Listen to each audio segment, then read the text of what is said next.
The news, a lack of human resources and inadequate solid waste management are stifling Jamaica's public health system. That's according to President of the Jamaica Association of Public Health Inspectors, Michael Myers. Sandy Williams reports.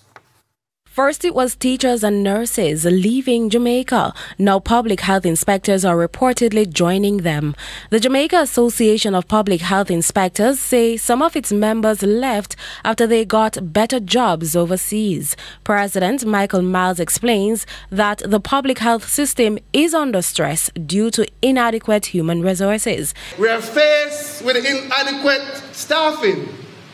Presently, we have a cadre from the 1970s, which see approximately 450 public health inspectors being employed. And presently, they estimate 900 foot soldiers is needed in the public health army, so we are well understaffed. We have burnt out officers, overworked officers.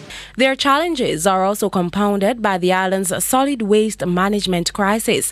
In recent years, residents and business operators across the island have complained about a lack of garbage collection. Mr. Myers says this hinders their effort in preventing outbreaks, adding that the situation is a mockery to public health. A proper solid waste system requires storage, collection and disposal. But we are seeing the storage, but we have a system that is failing in terms of collecting and disposing. And we are saying to the government, the local government, and the local Board of Health that they are presently failing and they need to refocus, readjust, and build on the successes to move forward. The compensation package for public health inspectors is also of concern. We are dissatisfied with how we are valued by the government. We deserve a reasonable salary to cope with the economic climate.